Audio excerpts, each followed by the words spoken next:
Well, when you're out camping in a remote area, being able to go out and get water and bring it to your RV and get it into your water tank is really a nice thing to be able to do, because you don't have to move your RV in order to do that. So I've got 30 gallons of fresh water here that I picked up at a park that I knew had a spigot that I could fill up this water bladder and actually bring it back. But I'm about ready to hook this up and get this water transferred from here into the RV, and I thought I'd walk you through the equipment I use and my system for doing that, because I've tried a number of different ways to do this. They all work, but this is what I'm using now. So hopefully this helps you out and gets you watered up when you need to.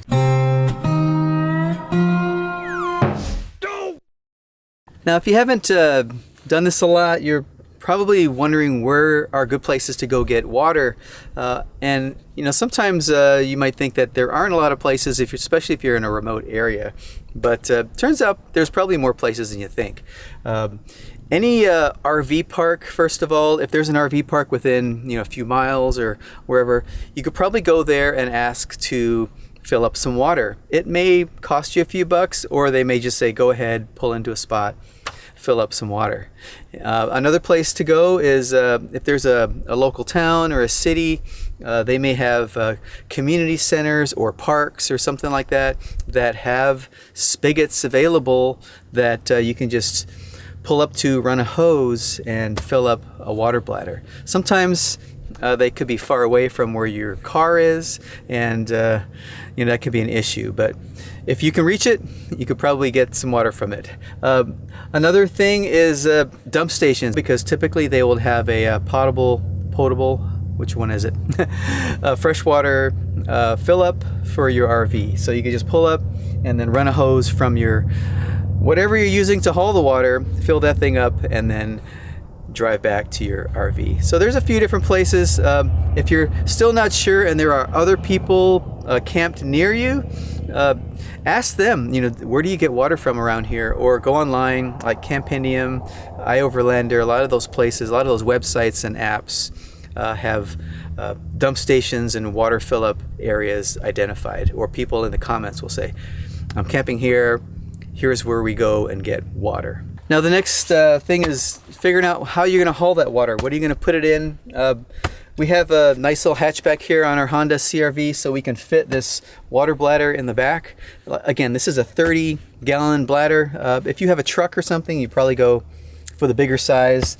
There's a 60-gallon size. Now, if you don't have the ability to haul something heavy like this, and you want a smaller size, there's a lot of options. One thing I've used and still use are these Wolverine water containers that are 5 gallons, and I have like a few of them that I still carry around with me that are very durable, and you can fill those up the same way at a spigot. You can even carry them to those places that you can't reach a hose to. Now for this style of water bladder, it's got two hoses coming out. This one kind of comes out the top, and this one comes out the bottom. This is where you fill it up, and this is where you drain it out. So I recommend getting like a connector here, a hose connector that has a shut-off valve on it, because it's easier to be able to just turn that on and off as needed, and you don't have just water under pressure squirting everywhere. And I also keep one of these on the other end so that while I'm filling it up, I can have this off. I don't need to have a hose connected to it. And yeah, you want to keep this plugged up, because this is where the water is going to be under pressure because of the weight of the bag, and you want that shut off. Now another thing that's good to have is a gauge hooked up to the hose that you're using to fill up your bladder or container. The reason that this is important is because you can measure how much is actually going into your bladder. This is a 30-gallon bladder, and you can see here that it reads 30.8, so just a little bit over 30. And I want to measure it because I don't want to overfill this bladder and potentially compromise this thing, because it's driving down the road with me in the car. If something breaks or a seam busts, that's not going to be a good situation. So I put this on when we're filling, and then I'll also use it when we're pumping it back into the RV. So I'll show you that when we get to it. Now I'm going to go ahead and use my gravity fill spot here to get the water in. I'm going to use this standard little filler attachment and just hook it on here. You'll notice that I still have that gauge here, and once I get this on here, I'll reset the gauge to 0, because right now it says 30 gallons, and I'll start at 0 so that I know how much is going in. So we'll just feed that in there, move this around so I can see the gauge, and then I just like to just clamp it on with this little clamp, and then it keeps it in place. To reset, I'm just going to press the button and it resets to 0. So now here is my pumping setup. So the water is going to come from here.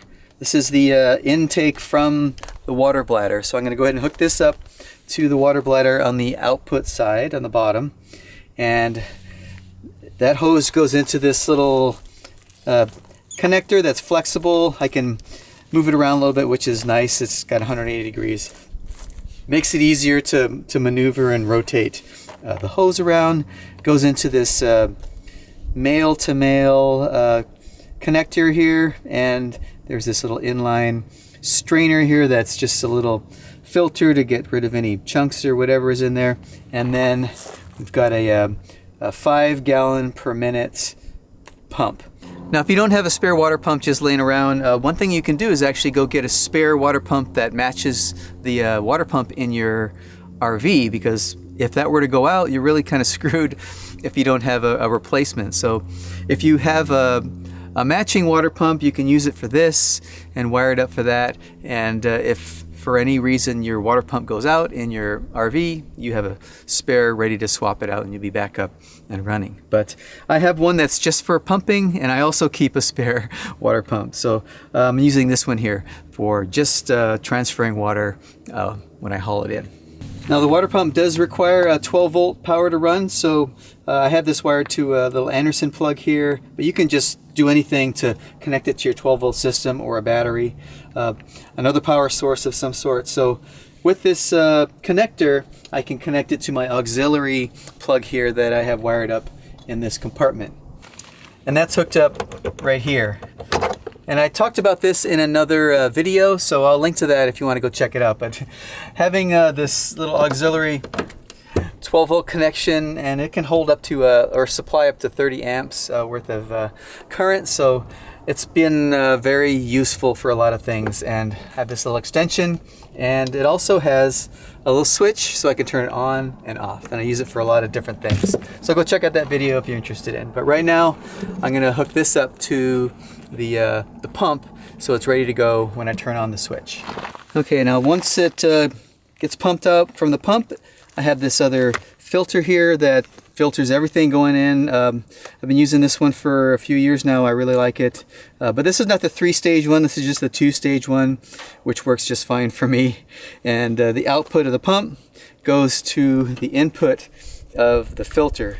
Notice that here on the pump and on the filter, I took a Sharpie and drew a little arrow so that I quickly know what the direction of flow is supposed to be, because it's not easy to see those markers on the pump and this filter. So that's worked out great for me and saved me from screwing something up. What I like about this filter is that it's got these nice little quick connects, and they work really well. Once you just get hooked onto your hose, just quickly connect it onto there. On the other side, just take it off, screw it onto my hose that's going to go into the RV, and then just snap it on. So I'll just hook up the hose to the bottom hose here on the water bladder, and then we will be ready to go. Make sure it's nice and snug, otherwise water's just going to drip out. Open that valve.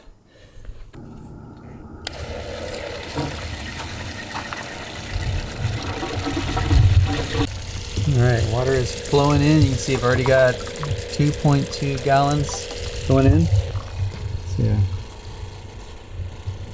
flowing nicely out of the bladder. Once it starts getting more empty, it'll just start squeezing in on itself and sucking. So what I like to do is just open that up about midway through, just to get some air flowing in there. Keep it from collapsing on itself too much.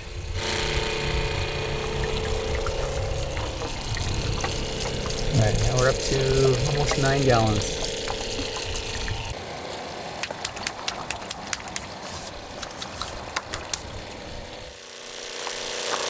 So while we're pumping, I'll show you that this pump here just draws between 7.5 and 15 amps. And yeah, it's not getting hot or anything, so it's running pretty efficiently right now. You want to lift this side a little. I can clip it to a seat belt or something. Make sure all the water goes down the hole.